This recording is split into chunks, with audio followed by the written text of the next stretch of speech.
Hello everyone, and welcome to our first video covering Shakespearean sonnets. In this video, I'm going to give you a quick review about the things that we discussed in terms of a Shakespearean sonnet our last time together in class, as well as give you an introduction into how to begin analyzing sonnets. In our discussion of the elements of Shakespearean sonnets, I also made a point in class that we call these Shakespearean sonnets simply because Shakespeare is the one who made this style of writing popular. Prior to his coming on the scene, they were known as English sonnets. So you'll hear me referring to them as Shakespearean sonnets, but as you begin to study and read in your textbook, you'll note that sometimes they use the term English sonnets. These are interchangeable and we mean the same thing. Diving then into our review of the elements of Shakespearean sonnets, the first thing that we discussed was the form that Shakespearean sonnets take. And you'll notice that the form is composed of 3 quatrains, and these are simply stanzas made up of 4 verses per stanza. And Shakespearean sonnets will always end its final stanza as a couplet, meaning that last stanza simply has 2 lines of verse. The next thing we discussed in terms of a Shakespearean sonnet is that it needs to follow a particular rhyme scheme. And this rhyme scheme is as follows. You'll see that I'm underlining each set, and this is going to refer to each of the stanzas above. So for example, that first set I've underlined, that's quatrain number 1. Second underlining is quatrain number 2. The third underlining is quatrain number 3. And then finally, our last stanza is that couplet. And you'll remember when we talked about rhyme scheme, the way that we denote the rhyme scheme of a particular poem, not necessarily a sonnet, but any poem, is we look at the last word in each verse and we take the sound that's made and we designate it with a particular letter from the alphabet, starting with A and continuing on as we run into new sounds. So then, if we're looking at our first quatrain here, you'll see that my first and my third verses will have the same ending sound, and I denote that with the letter A, meaning then that my second and my fourth verse in that first quatrain also have a similar sound to one another, but separate from the sound that's created by the first and the third verses, hence why I designate it with a new letter. And this simply repeats in my second quatrain. You'll see the same thing. My first and my third verses rhyme with one another, as well as my second and my fourth verses. Again, this continues on in my third stanza. So first and third verses rhyme, whereas the second and fourth rhyme. But then finally, I see a break in this particular rhyme scheme when I come to the couplet. Remember, we talked about this when we discussed form and rhyme scheme in terms of sticking to a pattern.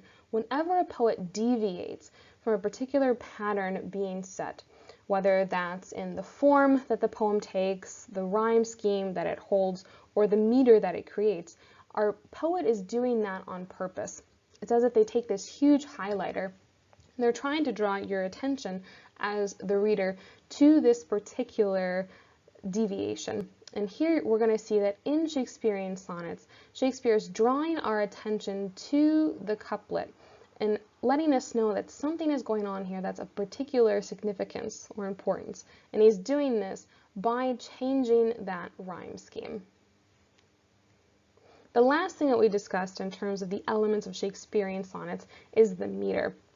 This is simply the rhythm or the pattern of beat that's created as we say a poem aloud. And you'll remember that every single Shakespearean sonnet, with the exception of one, is going to follow this particular meter, and we call it iambic pentameter. Iambic simply meaning the type of foot that is used when creating this meter. Penta simply being the prefix to indicate that 5 feet are contained in each line of verse. And meter, again, simply denoting what we're discussing.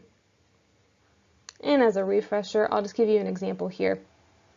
Remember in class, one of the last things we left off with before we left was knowing how to determine the meter by performing what we call scansion. And scansion, you'll recall, is made up of two primary steps. So the first step, as you'll see I'm doing now, is I'm breaking down my verse into its most basic units of measurement, being syllables. Okay. Now that I've done that, I move on to my second step in scansing, and this is determining each of these syllables. When I pronounce it, do I place an emphasis on it? Is this syllable louder and longer than the ones surrounding it? If so, that is a syllable that I say is stressed.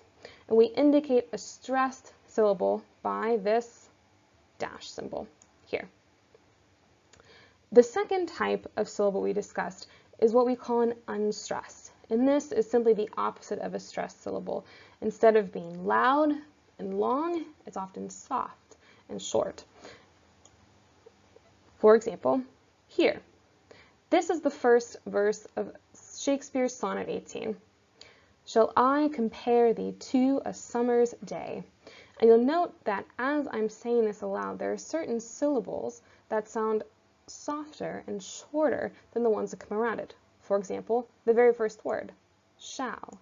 Shall I compare thee? So you need to really pay particular attention and have your wits about you as you're conducting scansing, to pay particular attention to which syllables do I hear being more emphasized. These ones are going to be stressed, indicated by my dashed lines, and which syllables tend to fall to the background. These are going to be my unstressed, and I designate that with that lowercase u. But to be honest, when we're discussing Shakespearean sonnets, particularly in this class, so long as you can remember how we form iambic pentameter, this will be the same exact meter for every Shakespearean sonnet I'll give you. So, iambic, again, referring to the type of foot that's created here. So always beginning with an unstressed and ending with a stressed syllable. And this pattern simply repeats itself. So you'll see that I can continue throughout this first line of verse, complete my scansion, and note that I have created iambic pentameter because not only do I have the same foot pattern being repeated throughout, so this unstressed followed by a stress, but you'll note that in completing my scansion, I've created 5 of these feet. 1, 2, 3, 4, and finally 5. Hence why I call this iambic, referring to the type of foot, penta, referring to the number of feet, and meter simply indicating what I'm discussing. The final thing that we discussed that I want to remind you of, because it's going to be important in terms of better analyzing Shakespeare sonnets, is that Shakespeare is believed to have written these sonnets for 2 individuals in particular. And we can understand who he's writing them to based on the categorizing of these sonnets. So the first person that Shakespeare writes these sonnets for is referred to as the fair youth. And although the person's identity has been argued by a number of experts, I'm not going to get too much into that in terms of our class discussion. All I require you to know is that the first 126 sonnets that Shakespeare authors is written to this particular person. The second set of sonnets that Shakespeare writes is designated to someone known as the Dark Lady, and these are going to comprise the last set of sonnets that Shakespeare writes, so numbers 127 to 154. And not only is understanding this categorizing important in terms of knowing the audience that Shakespeare is speaking to, but also in helping us to better identify the theme of a particular sonnet. In most cases, Shakespeare's sonnets fall under 3 themes. The first being the brevity of life, that life does not last forever, and hence we should cherish it. The second theme that Shakespeare often writes about is the transience of beauty, or this unlasting quality that beauty has, and hence he's going to try to capture this beauty either through encouraging this fair youth figure to marry and to have children of his own, to pass on his beauty. Or, as we're going to see in some of the poems that we're going to read together, Shakespeare instead embodies and immortalizes this person's beauty within the sonnets themselves. And the last theme that Shakespeare uses in writing his sonnets is particularly centered around the audience of the Dark Lady, and that's the trappings of desire. So how love can become something that is toxic, and rather than helping to make us into better people or really being classified as these good qualities of love, can be something more poisonous. Now that we've done our quick review of the elements of Shakespearean sonnets, I want to break those down for you in context, and I'd like to do that by looking at Sonnet 18. I'm going to place it on the next slide and read it with you. If you have your textbooks, you can follow along on page 234. Sonnet 18 by William Shakespeare. Shall I compare thee to a summer's day? Thou art more lovely and more temperate. Rough winds do shake the darling buds of May, and summer's lease hath all too short a date. Sometime too hot the eye of heaven shines, and often is his gold complexion dimmed, and every fair from fair sometime declines, by chance or nature's changing course untrimmed. But thy eternal summer shall not fade, nor lose possession of that fair thou owest, nor shall death brag thou wanderest in his shade, when in eternal lines to time thou growest. So long as men can breathe or eyes can see, so long lives this, and this gives life to thee. The first thing that we're going to look at in Sonnet 18 is jumping back to the form that we were discussing. So you'll notice here that I've broken it down for you, that we have these 4 sets of stanzas. The first one, quatrain number 1, you'll see I've highlighted it in blue. It's made up of those 4 verses, so hence automatically I should be thinking to myself, this stanza has 4 verses, I can call it a quatrain. And this is particularly important in Shakespearean sonnets because you're going to note that each particular stanza is going to have a purpose. And particularly with sonnets, this first quatrain is used to set the stage for what is going to be discussed throughout the rest of the sonnet. So when we start to analyze it in our next video, it's going to be important that I have a firm understanding of what Shakespeare's trying to say in his first quatrain, because if I miss that, the rest of the poem is going to be inaccessible to me. The next stanza I'm jumping to, again, you'll see that I've highlighted it for you just to bring it out, is made up again of 4 verses, so I should be thinking to myself, just like I saw in my first stanza, this is also composed of 4 verses, meaning that it is a quatrain. And similarly, when I begin to think about it in terms of theme, I understand from my first quatrain what's being discussed. But now, when I begin to analyze my second quatrain, I need to be thinking to myself, what is the author saying about this particular topic that he is discussing? What deeper meaning is he giving? And I ask myself that same question when I come to the next stanza, which I've highlighted again for you here in pink. And I'm going to be asking myself, okay, again, what is my author saying? But also, what sort of twist is he putting on the subject? What sort of added complexity is he trying to help me as the reader and his audience understand? And then I come to my final stanza, which is a shift away from this pattern of quatrains, and this is the couplet. Every Shakespearean sonnet is going to end this way, and the couplet serves as this final comment on everything that Shakespeare has been discussing. And it could be providing a solution for a problem that he's addressed, or perhaps giving himself clarity on a new understanding of his subject. Jumping back to our understanding of rhyme scheme, I've placed, as you'll see in each stanza, the very last word of each line has been designated with a color. And you'll note that the colors for lines 1 and 3 match one another, while the colors for lines 2 and 4 also match one another. I've done this to help you visually see how we see that rhyme scheme being represented. So, for example, my first and my third verses will rhyme. Shall I compare thee to a summer's day? Rough winds do shake the darling buds of May.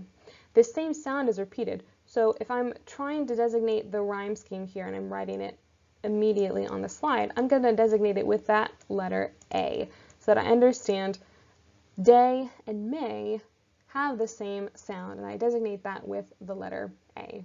I'm going to do the same thing again for lines 2 and 4. See that temperate and date rhyme with one another. Hence, I'm going to designate that with the letter B. And I simply complete this through the rest of the sonnet. And I'm going to do this for two particular reasons. One, for example, on a quiz or on stage, I might give you what I call a sonnet, and I would like you to clarify for me, is this in fact a sonnet, an English sonnet in particular? And one of the ways you'll be able to do that is to determine for me, does it follow that set rhyme scheme that I know every single Shakespearean or English sonnet needs to have? So I've seen here in my first stanza, yeah, so far it follows the rhyme scheme that I need. A, B, A, B. I'm going to jump to my second stanza, my second quatrain, and ask myself, does this also continue to follow the pattern? Sometime too hot the eye of heaven shines, and every fair from fair sometime declines. These also rhyme with one another, and more importantly, they do not rhyme with any of my above letters, so it doesn't form that A sound or the 8 sound of my letters A or B. Hence, I'm going to designate that with a new letter, C. Again, I do the same things when I'm looking at lines 2 and 4. And often is his gold complexion dimmed, by chance or nature's changing course untrimmed. So these rhyme with one another. They also fail to rhyme with any of the verses that precede it, so I designate with this new letter, D. Then I jump to my third quatrain, my third stanza, and I see that, just as I have previously, lines 1 and 3 rhyme. But thy eternal summer shall not fade, nor shall death brag thou wanderest in his shade. Again, I have a new rhyming sound that rhymes with one another, so I'm going to designate that with the letter E. Complete the same thing with lines 2 and 4. Nor lose possession of that fair thou owest, when in eternal lines to time thou growest. Again, I have that repetition that fails to rhyme with any of the verses that come before it, so I designate it with that new letter, F. So if I'm jumping back to my first stanza, I see that so far I'm following the rhyme scheme. A, B, C, D, C, D, E, F, E, F. And then I come to the final stanza, my couplet. So long as men can breathe or eyes can see, so long lives this, and this gives life to thee. So I have C and thee rhyming with one another, failing to rhyme with any of the lines that come before it, so I designate it finally with the letter G. So if I'm looking at this in a big picture, I see that yes, this sonnet does in fact follow my rhyme scheme for Shakespearean sonnet, so I can confidently say that that is what it is. The next thing that I need to look at in assessing whether or not the sonnet I've been given is in fact an English or Shakespearean sonnet is the meter. And as you'll recall, every Shakespearean sonnet that I'm going to give you in class follows almost to a T this iambic pentameter meter that we've just discussed a few moments ago. And I've taken the first stanza of Sonnet 18 and I've placed it here and divided it into syllables, that first step of Scansian. So we can read this aloud together and see, does Sonnet 18 follow the pattern of iambic pentameter? So the first thing that I do, I've already divided it into my syllables. Now I'm going to read the verse aloud and see, when I produce these sounds, what sort of sounds am I hearing? Are my syllables softer and shorter and hence unstressed, or are they louder and longer, hence stressed? So let's read the first verse together. Shall I compare thee to a summer's day? Taking a look just at those first two syllables, that shall I. Say it again aloud. Shall I. Shall, that first syllable, in comparison to the syllable that follows it, I, is softer and quieter. Hence, I know that it's unstressed, whereas I is then stressed. I is louder and longer than the syllable that comes before it. I'm going to repeat this with my next two syllables because remember, when we look at that particular foot called an iamb or iambic, it's composed of just two syllables. So I know that when I'm creating this pattern, I'm looking for sets of two. So next I have compare. Like we discussed with shall I, compare again has this same quality of sound. The first syllable is softer and shorter, hence it is unstressed, whereas the second syllable is louder and longer, so I need to designate it as stressed. I'm going to continue this with my next two set of syllables. The two. Again, I hear that same repetition. The is softer and shorter, whereas two is louder and longer. So the is unstressed, whereas two is stressed. Again, I'm going to repeat the process with my next two syllables. A sum. So one of the things I want to remind you of is the sound device that we discussed, sibilants. And one of the things that I told you when we discussed sibilants will help you out here in determining, in this particular example, why this second syllable, sum, is designated as stressed. In sibilants, you'll recall we discussed two types of sound. That hush sound that's created with the SH or the CH sound versus the hiss sound, which is created with an S or a Z. And I said that when we're looking at these two types of sound or quality of sound, the hush sound is always treated as unstressed, whereas the hiss sound is always treated as stressed, right? In fact, and I'll highlight this for you here, you'll see the same thing in our very first syllable, shall. We had that hush quality of sound created, and you'll also note that this is unstressed. The opposite is going on here, some, that hiss sound, and it creates that quality that is stressed. Okay? Continuing on through the final two syllables of that first verse, summer's day. Okay? That first syllable is unstressed, ending with a stressed syllable. Now, I want you to take a moment to look at the second verse. I'm going to be quiet, and I want you to read the next verse aloud. Okay, so let's read this together then. Thou art more lovely and more temperate. The same type of sound is going on here. I have my first two syllables, thou art. And then more lovely and more temperate. Okay. Again, take a look at the third verse. Say it aloud yourself. Now, based on the way that it sounds, you should be able to hear the following. This pattern is being continued. Rough winds do shake the darling buds of May. And if you are following along and you are awake, what do you think we will see in the very last verse? Go ahead, read it aloud. For those of you who said we see the pattern continuing, excellent. Okay. And summer's lease hath all too short a date. Okay. So one of the things that I want to draw your attention to, when we discuss this as a particular meter type. Remember, when I'm designating the type of foot, I'm always looking at the number of syllables to figure it out. Okay? And because of the time that we have, the only meter type I'm going to hold you responsible for is iambic meter. And as we discussed in class, and you'll see in this yellow box here, iambic meter is always made up of 2 syllables, the first syllable always being unstressed, whereas the second syllable is always stressed. But that's not the only thing I need to say in determining meter. I don't just look at the type of foot, I also look at the number of feet that are included in a verse.